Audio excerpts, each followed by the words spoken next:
ሁለት አይነት ሰዎችን ለማየት የሚያስችል ረጅም ዕድሜ ኖሬያለሁ።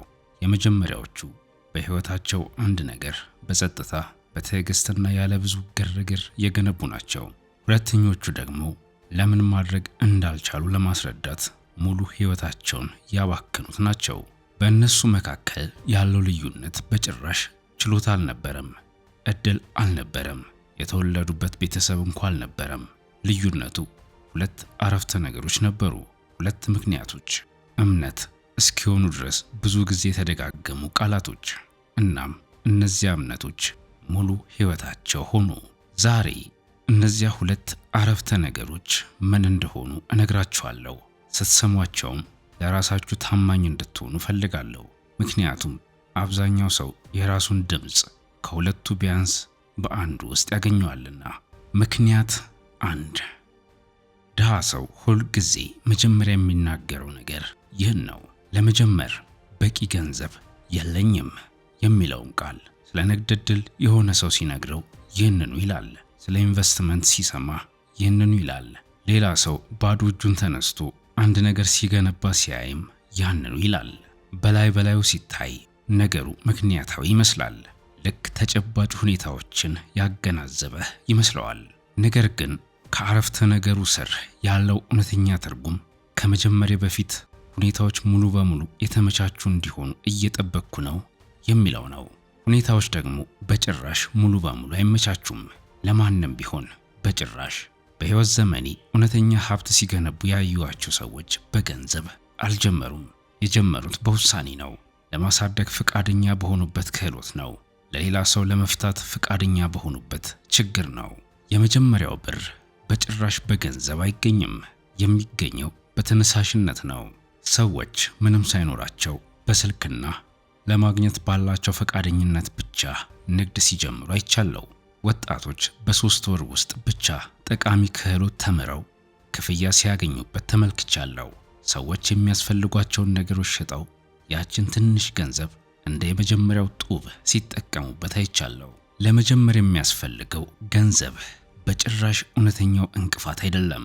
እውነተኛው እንቅፋት ከመጀመራችሁ በፊት ካላችሁ በላይ ያስፈልገኛል ብላችሁ ለራሳችሁ የምትነግሩት ተረት ነው። ባላችሁ ነገር ጀምሩ፣ ባላችሁበት ቦታ፣ አሁን በሚገባችሁ ነገር። ምክንያቱም ፍጹም የተመቻቸ ሁኔታን የሚጠብቅ ሰው አሁንም እንደጠበቀ ይሞታልና።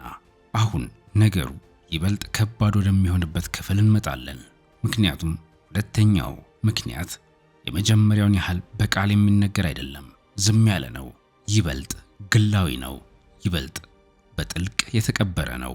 እናም እጅግ ከፍተኛውን ጉዳት የሚያደርሰው እሱ ነው።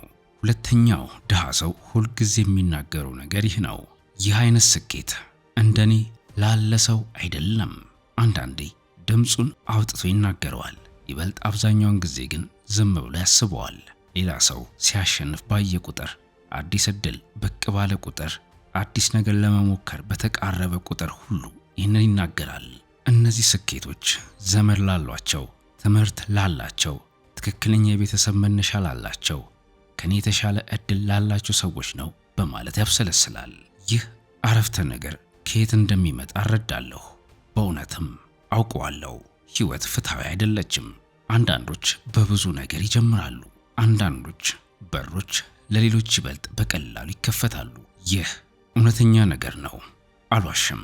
ነገር ግን የሰዎችን ሕይወት ለ8 10 ዓመታት በመመልከት የተማርኩት ነገር ቢኖር ይህን ነው።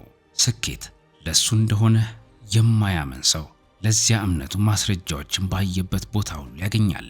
እያንዳንዱ እንቅፋት ማረጋገጫ ይሆናል። እያንዳንዱ ውድቀት ማጠናከሪያ ይሆናል። ሌላ ሰው ባሸነፈ ቁጥር ስኬት ለሱ ፈጽሞ የማይቻል እንደሆነ እንዲሰሙ ያደርጋል። ያለምንም ዋስትና ቢሆንም ሌሎች ማድረግ የሚችሉትን እሱም ማድረግ እንደሚችል ያመነ ሰው በየቦታው የስኬት ማስረጃዎችን ማየት ይጀምራል። ዓለም በድንገት ፍትሃዊ ስለሆነች አይደለም፣ ነገር ግን ገና ሁልጊዜም የነበሩትን ዕድሎች በመጨረሻ ማየት ስለሚጀምር ነው። ወደ ትክክለኛ አቅጣጫ ምሩት። አእምሯችሁ የሚፈልገውን ያገኛል። የተወለዳችሁት በተሳሳተ ሕይወት ውስጥ አይደለም። የተወለዳችሁት ገና ባልተጠናቀቀ ሕይወት ውስጥ ነው። ለጥቂት ጊዜ አብራችሁኝ ለአንድ ነገር ትኩረት እንድትሰጡ ፈልጋለሁ። የምትደረድሩት ምክንያት ዛሬ ምንም አያስከፍላችሁም።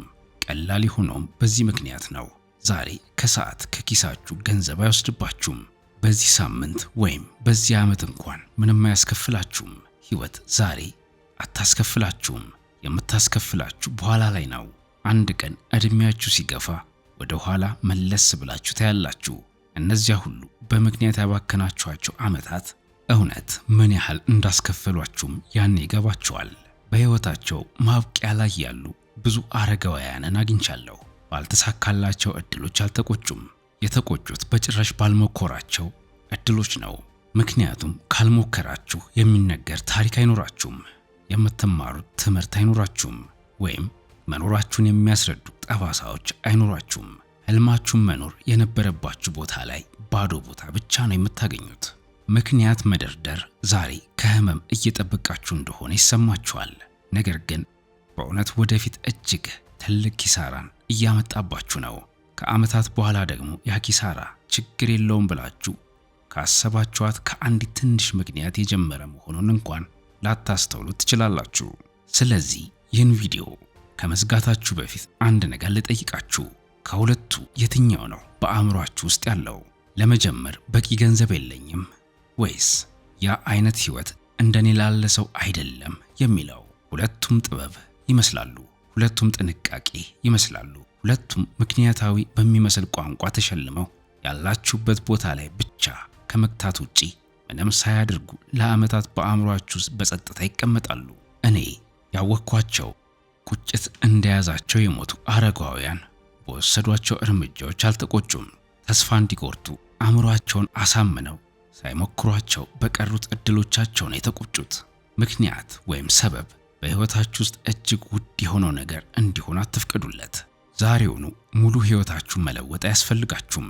ዛሬ የድሮ ማንነታችሁ በጣም ይፈራው የነበረውን ወይም ላለማድረግ በምክንያት ይሸሸው የነበረውን አንድ ነገር ብቻ አድርጉ። ዛሬ ጀምሩ። በትንሹ ጀምሩ። ካስፈለገ እየፈራችሁም ቢሆን ጀምሩ። ብቻ ግን ጀምሩ።